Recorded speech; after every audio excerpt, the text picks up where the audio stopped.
بالله السميع العليم من الشيطان الرجيم. بسم الله الرحمن الرحيم. والعصر إن الإنسان لفي خسر إلا الذين آمنوا وعملوا الصالحات وتواصوا بالحق وتواصوا بالصبر. اللهم اجعل جمعنا هذا جمعا مرحوما واجعل التفرق بعده تفرقا معصوما ولا تدع فينا شقيا ولا محروما. اللهم آمين. In the name of Allah subhanahu wa ta'ala, the most compassionate, the most merciful, all praise and thanks are due to Him, and peace and blessings be upon His beloved Prophet Muhammad sallallahu alayhi wa sallam. He who is guided by the will of Allah, no one can misguide him, and he who is misguided, no one can guide him except Allah subhanahu wa ta'ala. I bear witness that there is no God but Allah, and Muhammad is His messenger. Assalamu alaikum wa rahmatullahi wa barakatuh.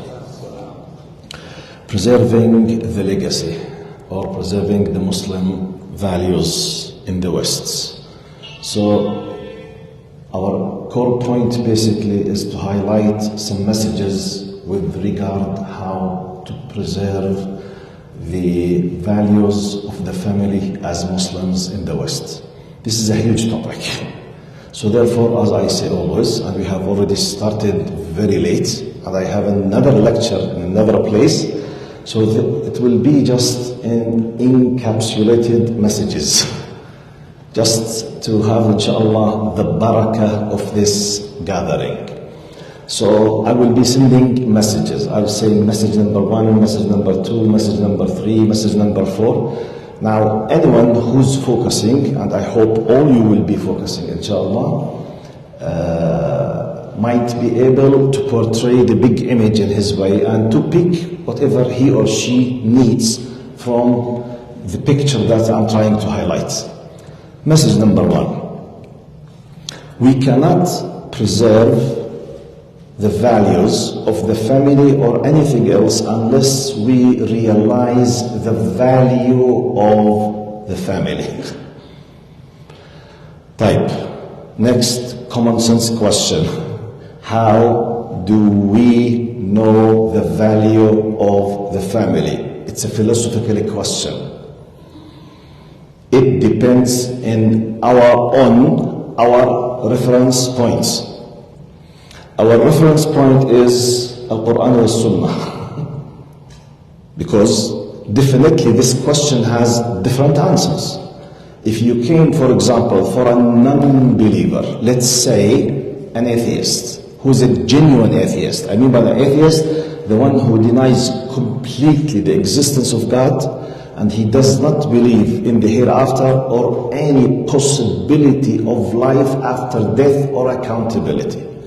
The one who believes that we came by the law of coincidence, and we came out of nothingness, and we will be nothingness. Okay? Someone like this, if you asked him what is the value of the family, it could be completely different from ours. And I don't blame him, because his reference point is the following. I'm nothing, I came from nothing, I will go to nothing. So the one who decides what should be done, how, when, why, is I. It's common sense.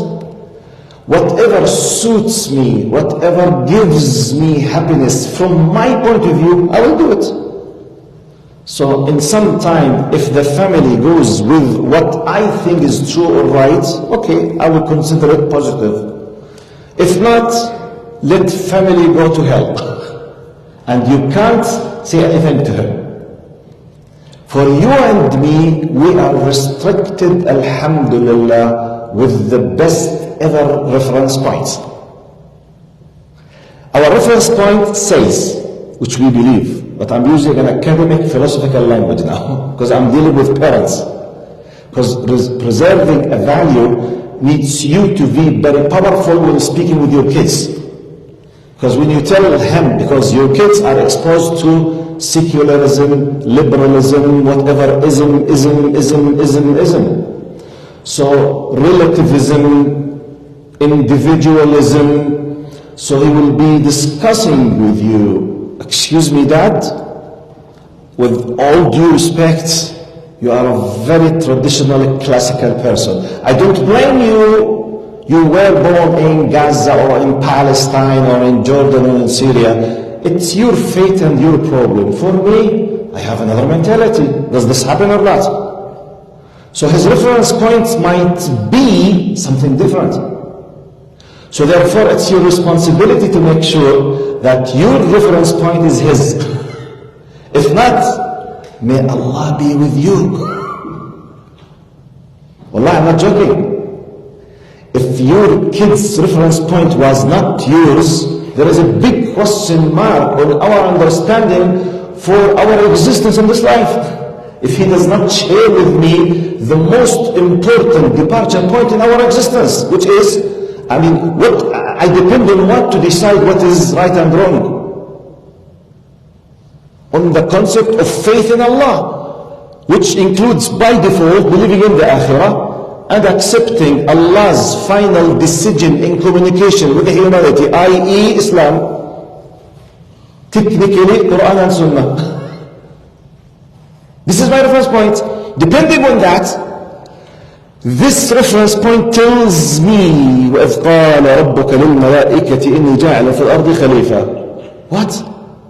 Allah is telling us, our reference point, that when he decided to create our father, he told him directly, he told the angels who were witnessing the beginning of his existence, that I'm creating this creature to be a Khalifa. The meaning of Khalifa is a successive authority. An authority on earth, they will be successive.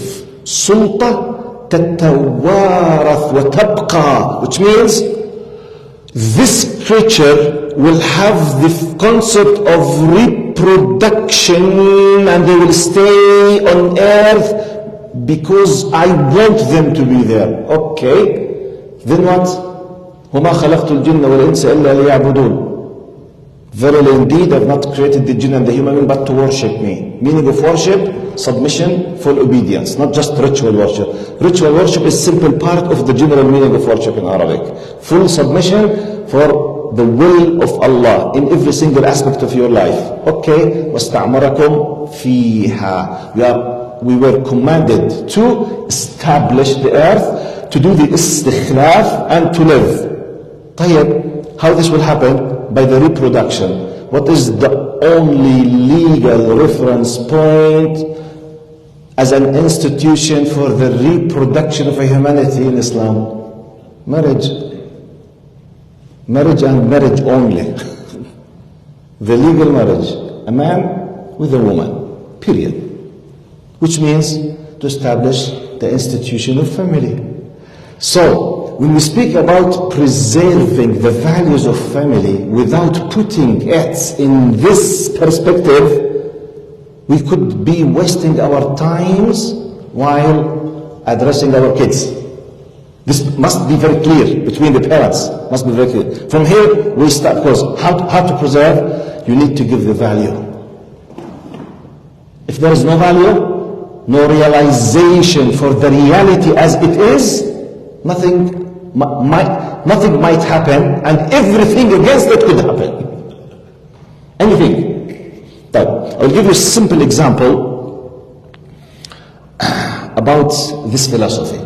How many of you watched at least once in your childhood, I'm talking with those who are 40s and 30s now at least, Lion King, cartoon. I think, is there anyone who does not know the movie Lion King?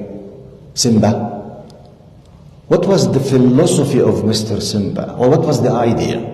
Let me just go with you very quickly.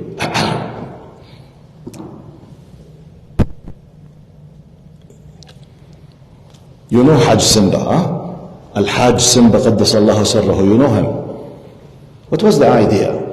His uncle was doing makr. He made him think that he was responsible on the death of the king, his father. So he escaped with fear, not realizing his reality. So he was there. Others, colonial powers, they were playing the dirty game in his place, kingdom. Are you with me? So, by somehow, some close friends, they kept reminding him that you are a lion. He does not know that he is a lion, the king of the forest. In reality, the truth that he is not aware of this reality. The reality that he is not aware. When he discovered, he did the roar. Simba, Shir Khan, the hyenas, all of them, they disappeared. Get my point? Are you with me what I'm saying? Yes. Your kid, to preserve the family value, your kids must be aware that we exclusively are saviors of humanity. Literally. What? We are the chosen people. Literally. Period. By the way, maybe after making very clear to them, some of them might reject it. Okay, it's his problem. You are not better than Nuh. You and me are not better than Lut alayhi salam. His wife and his kid. It could happen, no problem. But do your job. But what is the realization? We are the saviors. When this Islam, they need to know that Allah, when He created Adam, up to Muhammad sallallahu according to the Sahih Hadith, Allah subhanahu wa ta'ala sent 124,000 prophets, 315 messengers, according to the Hadith. But one of the Sahaba asked Muhammad sallallahu said, Ya Rasulullah, ma iddatul anbiya'i wal rusul? What are the numbers of prophets and messengers? He said, the prophets are 124,000. The messengers of them, 315. We know from them 25. In the Quran, Allah said, وَرُسُلًا لَمْ نَقْصُصْهُمْ عَلَيْكَ. A number of messengers we have not told you about. We don't know exactly where they were. How many? We have an idea that Nuh alayhi salam, he was a da'iyah for 950 years. But how much he lived? We don't know. What was his age when he started receiving the revelation? We don't know. 300? Maybe. 400? Maybe. But for sure, Allah said it, فَلَبِثَ فِي قَوْمِهِ أَلْفَ سَنَةٍ إِلَّا 50 عَامًا. 950 years. But after the flood, after everything finished, how many years he lived? We don't know. 2, 3, 4, maybe. Can you imagine that Nuh alayhi salam in his time, they might be living 1,500 years, the average? Now we live 70. This is 1 out of 124,000. Why I'm telling this? I'm saying Allah decided after 124,000 of guidance, of shara'a, of laws, of regulations, and all of them, they were specific location, time, with physical miracles. He decided to finish it with the final miracle, which is the divine software. You know the divine software? This is the final divine programmed software, which is designed by the Lord of the universe to solve the problems of humanity. This is how your kid must be aware. He must believe that this book, with everything relates to this book, such as the Sunnah and the Fiqh and the Islamic thought, they came to solve problems of humanity. If he or she are not aware of this, how come he will feel proud of taking care of the family? Why should I? Why? I'm giving you as encapsulated, as I say, messages. How should I be dealing with the idea? Now, the other message. One of the most important things, we need to keep giving them examples about how others look to what we have. I'm addressing people in the West now. I'm giving a lecture for Muslims living in the West. The majority, they are non-Muslims. And the majority around us, they are non-believers. Non-believers now, I think. Around us we have secular people, liberal people, agnostics, those who, some of them, they are not sure whether God does exist or does not exist, or even if they believe in God, they don't know which religion represents this God. Is it Judaism? Is it Hinduism? Is it Christianity? Is it Islam? So you have millions of agnostics, millions of atheists, millions of non-believers of other religions. So your kids are living with them. So one of the messages I need to take you how to preserve the memory, to be aware that this solution, this constitution of humanity contains our need for family and everything else. One of the ways, tell them how others came to the system from non-believers. I'm giving you messages. Simple example. One of my favorite examples that I always keep repeating it, which is Richard Varley. Very quickly. 1979, more than 30 years from now. Those who are above 40 or above 50, like my age, you remember Salman Rushdie affair in 1979, 1980, when he wrote the book or the novel of Satanic Verses.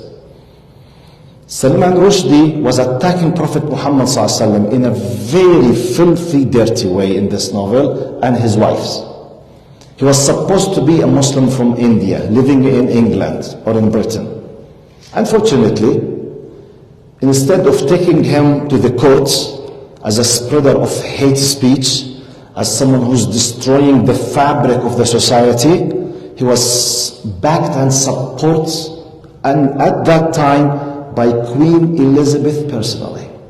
She endorsed and praised his novel personally. I remember that in the media. It was mind-blowing. La ilaha illallah. Anyway, Muslims at that time, they felt very angry, and they went into the peaceful demonstration in the streets of London.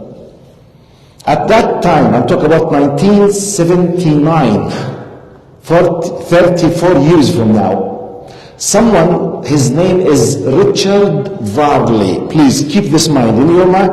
Go and research him and listen to him personally. I'm giving you his story directly from him.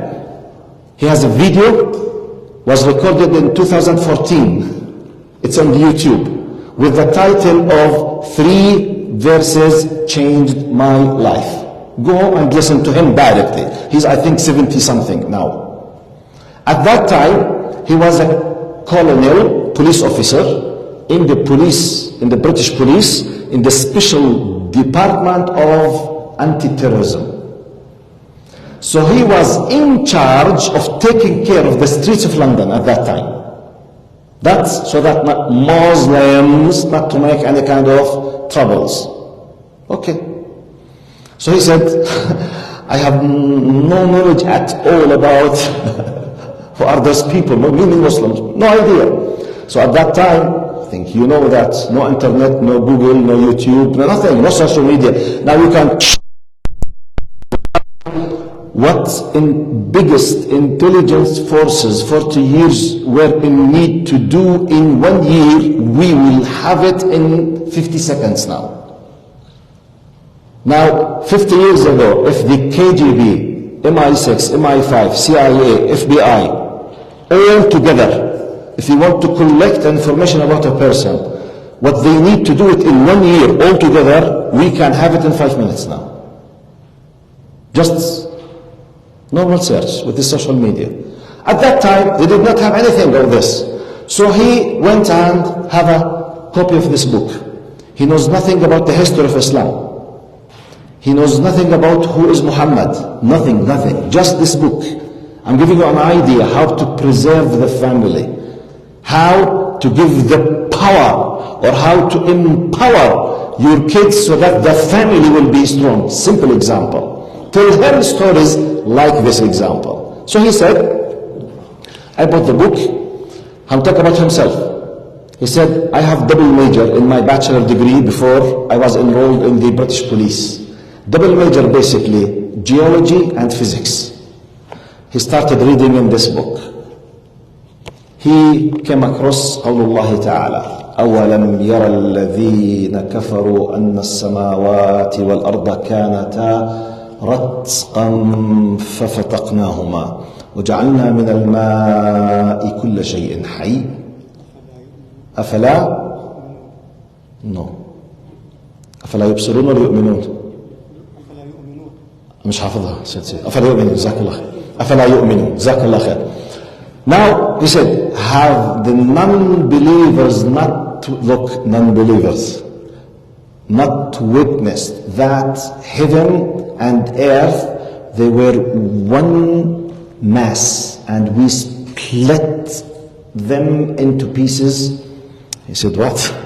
This is exactly the scientific description of the Big Bang Theory, which we have just started talking about it, discovering it about 100 years ago. How did this book contain this knowledge? Just a tick. He kept reading. He came across قول الله تعالى والسماء بنيناها بأيد وإنا لموسعون. So, indeed, we, it's the majestic we, عظمة, we have made the universe by might, by power, and we are still expanding it. موسعون. He said, it was mind-blowing for me. I studied physics and geology. Richard Hubble, 100 years more or less ago, by his telescope, he discovered that the universe is expanding. Studying the location and the spots of the light of the stars. Just 100 years ago, 110 years more or less. He said, look, how accurate the Quranic expression. وَإِنَّا لَمُوسِعُونَ, which means present continuous. Still, we are still expanding it.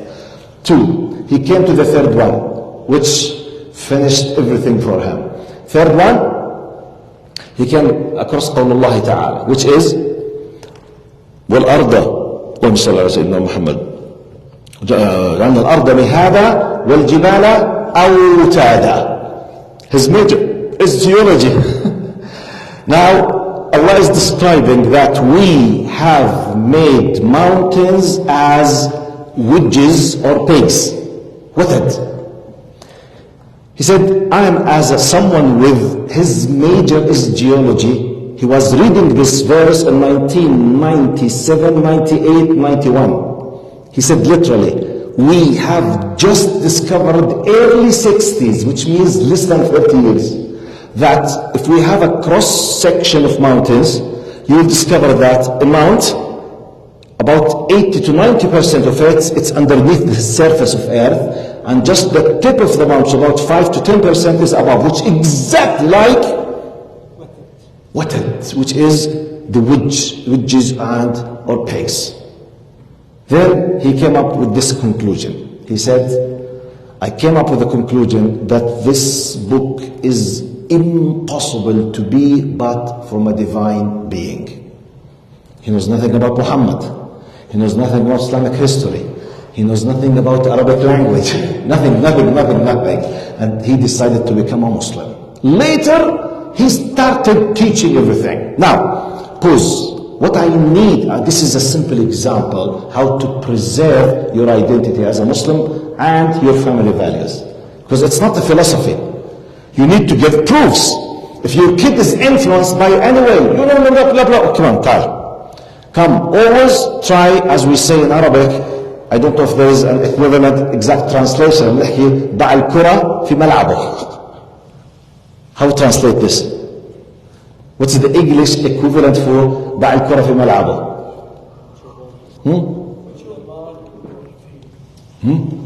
لا, يعني the equivalent, not the exact translation. What do English speakers use to give the same meaning? I'm asking, I don't know. I'm not testing you, I'm asking you. Do you know Arabs? Hello? Huh? The ball is in your court. in your field. Which means, we call it in the philosophical academic language, عبء الإثبات. The burden of proving what is right and wrong, it's his problem, not yours. يعني, if your kid is about not to be proud of his identity and family values, when you tell him, come, have an answer how to refute the power of such an incident. What do you think about him? How do you think he came up with the conclusion that what you have traditionally by birth, he was better answer? This is my point. This methodology must be developed within the household. In our discussion, you need to study, you need to know, and you need to discuss, because preserving the values is not a philosophy. It's an ongoing, technical, practical, applied process. Or otherwise, how he will go outside. This is a message, another message. I always believe in what I call, as I told you, messages. Then you can portray your own picture from my speech. I have something, I call it the triangle of pillars of preserving the Muslim identity, including Muslim family values. The triangle of pillars, الأركان الثلاثية, which is home, school, masjid. If you want to preserve the values of the family without thinking that top 3 priorities, pillars in your life is your home number 1, school and masjid 2 or 3, and we can alternate between them sometimes. But home alone in the West, without madrasa or masjid or both, most likely, may Allah be with you. If you want us to share in the janazah, alhamdulillah, we can do it. Wallahi. Because most likely, humanly speaking, your kids are lost. I'm not discussing the big Muslim community, I'm not talking about programs now, no, I'm talking about the bare minimum now, which means, that's why I call them the pillars.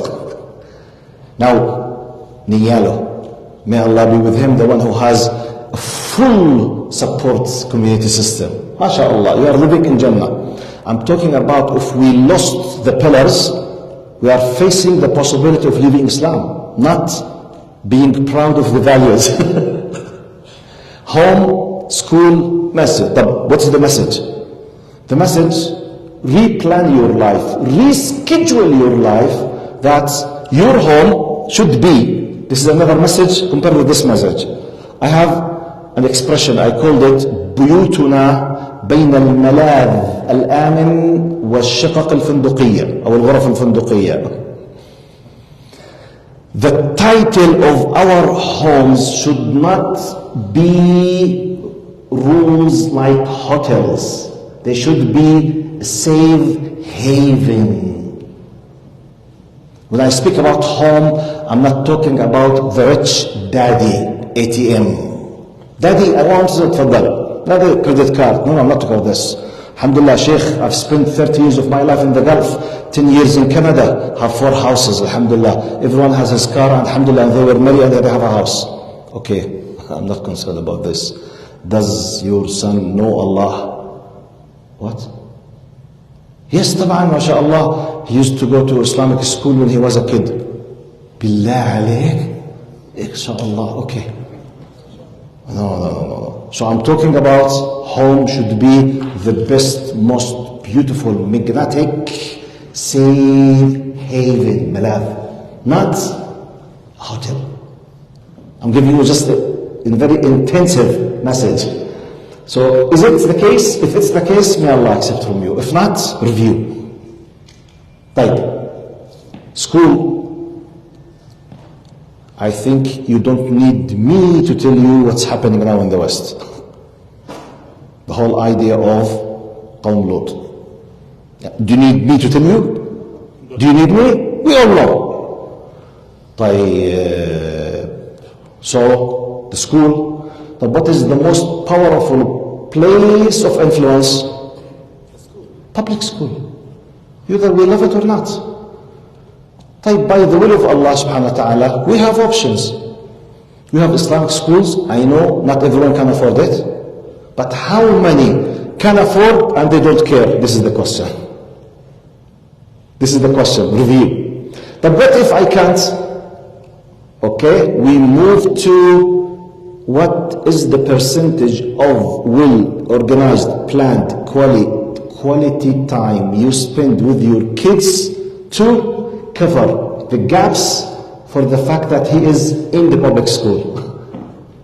To do compensation about the on daily basis brainwashing. What do you do as an alternative compensation? When he goes there, he needs a shower of cleansing at the end of the day. Are you aware of this? If not, there is a disaster that's coming. But what do? Ya Sheikh, we have to trust Allah. Wallah, do you think I don't know it? But what about the laws of Allah subhanahu wa ta'ala? وَمَن يَتَوَكَّلْ عَلَى اللَّهِ فَهُوَ حَسْبُهُ. Okay, I do trust Allah, but what about the very important ayah? And let me do this very, very quick test with you. I did this test that I will be doing with you now with at least 30 to 50,000 persons, and I visited 30 countries in my life with about 300 cities, and I taught officially in 12 countries. I did this test that I will be doing with you with tens of thousands. I can't count, maybe 30, maybe 50, maybe 60,000, literally, okay? And every time I do this test, the people, they fail in the test. Wallahi. Up to this moment, wallahi, no place Muslims exist on earth past the test that I will be doing now. I will do it with you now to tell you how the problem happens. I used to tell brothers and sisters, and sometimes I have maybe 5,000 sitting, 100, 200. I say very quickly, I want to ask you about a verse in the Quran to see how many of you memorize the end of the ayah. I start the ayah, you continue the ayah. Very quickly, without thinking, okay? I'll start very 3, 2, 1. لا يكلف الله نفسا إلا. You did the same mistake. You failed the test. Because we have another ayah, إلا ما أتاها. You see? We have two verses. And we don't care about the second one. Look, لا يكلف الله نفسا إلا وسعها. It's an amazing ayah. It's what? It's a healing. It's a cure. Ya Allah, I did my best, but I can't. Don't worry. You will not be held accountable. What about the other ayah? لا يكلف الله نفسا إلا ما آتاها. Allah will not hold you, me, accountable except according to what He gave you and me. Oh my God. Which means I will be held accountable according to the blessings and bounties that I was given. طب يلا, let's open the file of what I was given. Open, Habibi. None of us but speaks 2 languages, and sometimes 3 or 4 languages. True or false? The majority of us, actually all of us, none of us is about to die out of hunger. The majority of Muslims in Canada, except the last 10 years, they came well established with money, houses, well professions, high professions, high qualifications. True or false? But I can keep counting. Experiences, connections, languages, relations, power. Bam, bam, bam, bam, bam. This is part of the accountability. You know, this philosophy, let's come again. I want to preserve the family values. Family values can't be preserved without the triangle of the pillars. Home, school, masjid. But what can we do? Wait, we are a very powerful community. We are 2 millions. We have 850 masjid and madrasa in Canada. Just give you simple, quick idea about. In Edmonton, your neighbors, I know for sure, I was a witness in a business meeting. I was not part of the business meeting, but I had like a mutual friends they used me to connect them together, to do some kind of, project, which, for the sake of helping elderly people. So I was listening to experts in business. So one of them, who's dealing with at least 120 millions, is talking with someone else who's dealing with about 100 millions. I'm listening to them. He was talking about what is the financial power of Muslims in Edmonton, because they have 100,000 Muslims. He told him, I know officially from such and such university in their department, an official study was paid to discover it, that just 10 families in Edmonton, 10 families, Arabs and Muslims, most of them Lebanese, they own $2.1 billion. Just 10 families out of 100,000 Muslim just in Edmonton. They own 2.1 billion. When I was discussing with this, I was told, say, Sheikh, go back to your home in Oakville and Toronto. A lot of Pakistani brothers, they are more rich than that. Do you know that Muslims, they own billions? طب Sheikh, no, I'm giving you, we are 2 millions. We might be 10 millions in 15 years. طيب, how much effort of my experience in business, in communication, in marketing, I'm using to convince rich people with real in 15 years, 200 Islamic schools. Why not? I'm talking about investment now. I'm not talking about charity.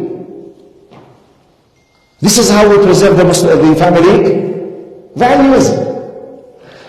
One of the things that I always like to quote, Catholics in America 200 years ago, fix it in your mind.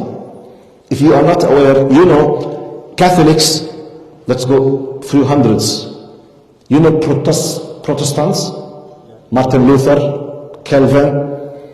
The power in Europe for hundreds of years was for the Catholic Church.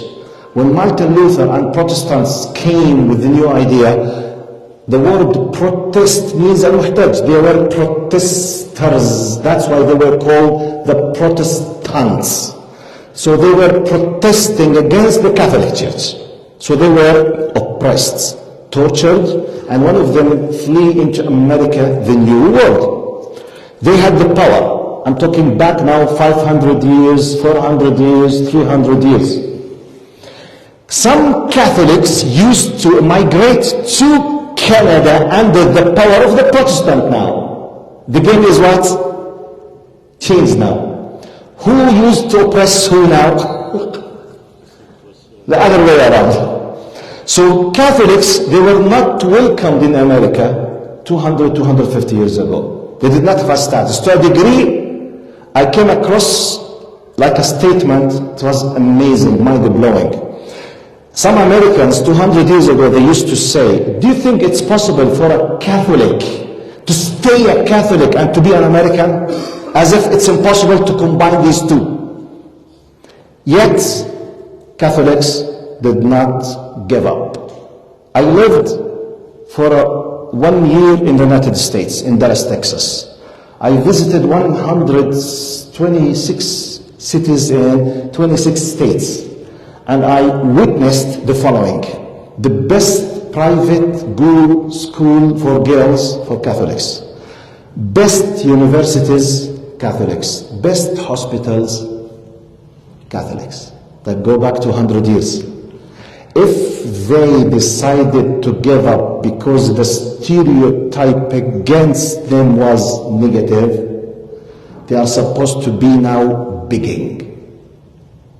Now they control hospitals, schools, and universities, which they deserve simply because what? They kept on working. What prevents Muslims under the law to make, by the way, when you speak about our qualifications, wallahi, we are are not the best, not just from the best, we are the best of the best. We have the best IQs, best qualifications. We hold how much qualification? Most of us, alhamdulillah, we have very bright, we have experience. How many experts in marketing or something? Okay, what's the relation with family values? We are a community. Family values, they are not a philosophy. We say it in virtual reality. We don't have this kind of VR. I say, oh, family values, nice. Alhamdulillah, magic. Then I go to real life. No. Family values, it's an ongoing process 24/7 of a combination of full package. You need support. So I'm trying just to send quick messages. Now, another message. Just because in 15 minutes I must start going to the car, you see? Type. Another message. Intensive message. Be careful from, what do you expect that I will say? Be careful from Sunday school mentality. Be careful from Sunday school mentality. But what is the Sunday school mentality? It's a specific terminology. I learned it from one of the teachers of my kids at Islamic school in Mississauga. I was attending a special meeting for the parents. So the teacher of Islamic studies, he was from Indian or Pakistani origins. He was born in this country. He was not close to Islam that. Then he became very practicing Muslim, and he was one of the best teachers. He was advising us as parents. I say, please be careful from the Sunday school mentality. He said, do you know what I mean? He said, no, it's the first time I hear it. I said, let me tell you. He is now, I think, 35. So he's talking about himself about 25 years ago here.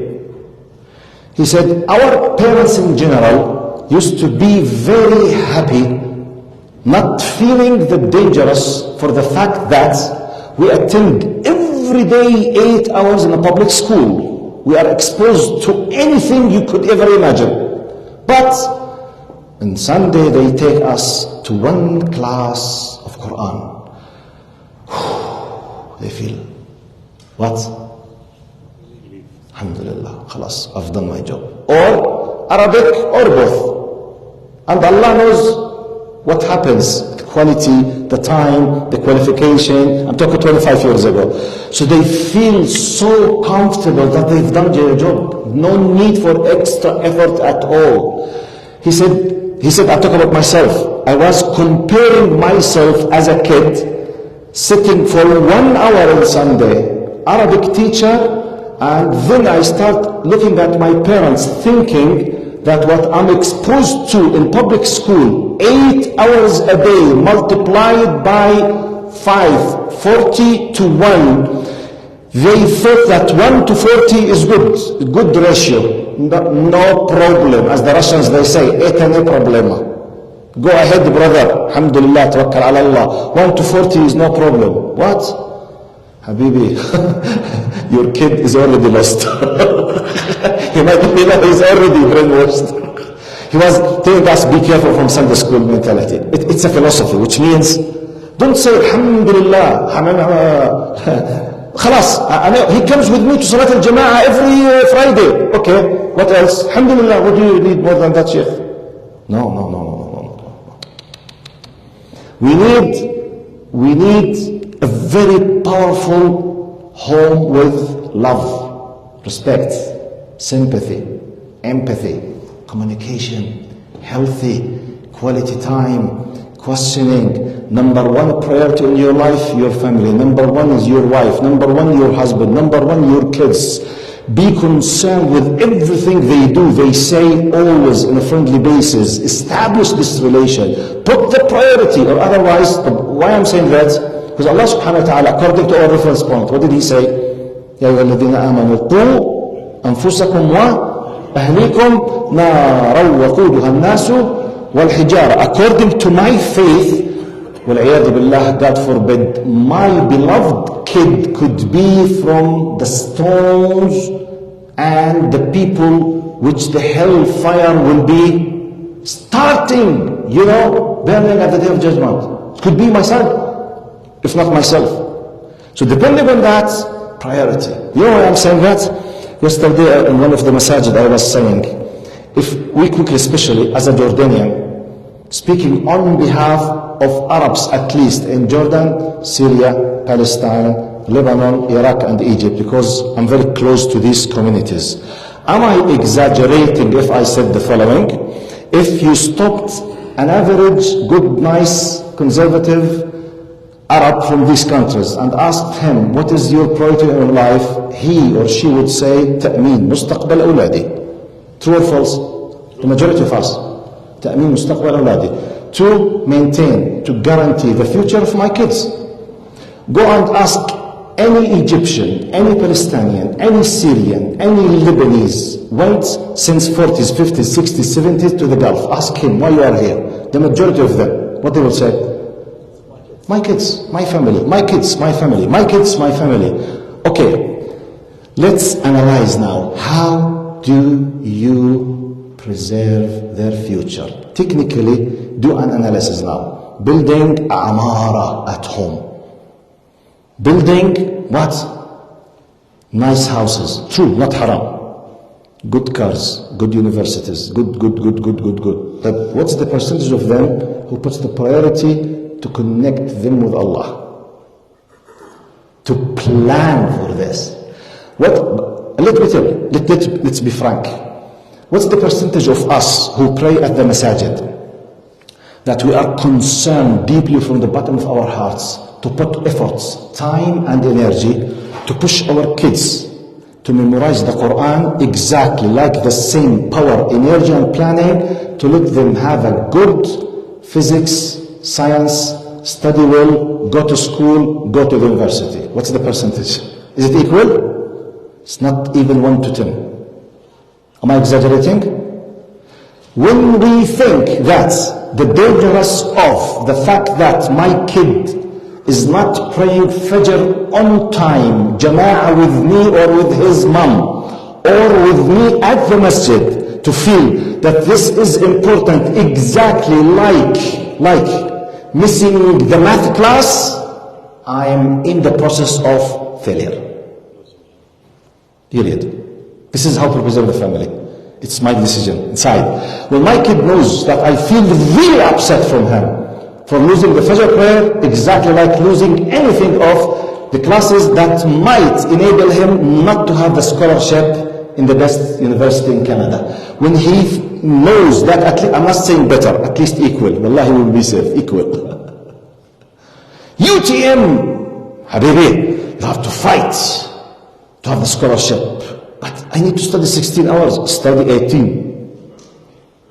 But daddy, I'm killing myself. Kill yourself now, no problem. Later you will be happy. You have a good house, nice wife, nice partner. If he started memorizing the Quran, it happens once a week, he did not sleep well. ذبحت الولد يا زلمة. Don't push him. مشان اللي خلقك.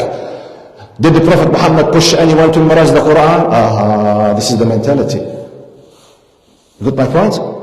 I'm sorry, I'm speaking about myself as well. I'm part of this culture because we need to address the real problem from inside. This is how we start. Anyway, messages could be tens for hours. I was just trying to break the ice between the idea and your respected selves. I was not well organized because I prepared something, then I discovered I have a much limited time than what I was planning. So therefore, I stopped looking to the notes. I did it just out of the heart, inshallah, depending on some of them. Jazakumullah khair for being excellent listeners. Barakallah fikum. Jazakumullah khair. Assalamu alaikum wa rahmatullahi wa barakatuh. We're not done yet. I just want to share with you that Alhamdulillah, Amjad Qourshah is one of the very few, if not the only one, of the very few ulama and dua that records and keep all his sessions available on his own Facebook account, Dr. Amjad Qourshah. And since he came to Canada and he is with us in the Foundation, we're so proud of having him, alhamdulillah, that also our website, thatfoundation.com, our application, our Facebook account and YouTube account, we have, if not all, most of his sessions in Canada. So he does at least every Jum'ah, 1 or 2 khutbah. So you can follow him. As he said, these are only small messages, but the same messages and details will be found, inshallah, in so many ways. This is a good khair, a good da'wah, a good knowledge of Islam that all of us should use and distribute, inshallah, and share with others. Now, we can have maybe a question or two before we, inshallah, sum up. Dr. Sulaiman, tafadhal. جزاك الله خير. قال في العرب انما العلم الفهم. انما العلم الفهم. حصول العلم لا يعني الفهم. فهداك الله الفهم. الله يجزيك الخير. واعطاك الله من عطاءاته غير المحدود. الله يجزيك الخير. ملاحظتين سريعتين. الاولى بدات تماما في العصر. هذه اسرار غريبه وعجيبه بحجم ووزن وسعه الكون. سبحان الله. ذكر الإنسان في القرآن 58 في المرة لم يذكر أي خير إلا في استثناء عصر. سبحان الله. ووصى الإنسان مرتين والذي وصى جاهل. كفوا ووضوء أكثر شيء جدلا لم يكن شيئا مغفورا. لم يذكر أي خير الإنسان. سبحان الله. عشان يقدر تسمع حقوق الإنسان من واحد فيهم. أنت واحد فيهم. واحد فيهم. يعني إحنا عندنا كوارث في الأرض. والأصل إن الإنسان في فسق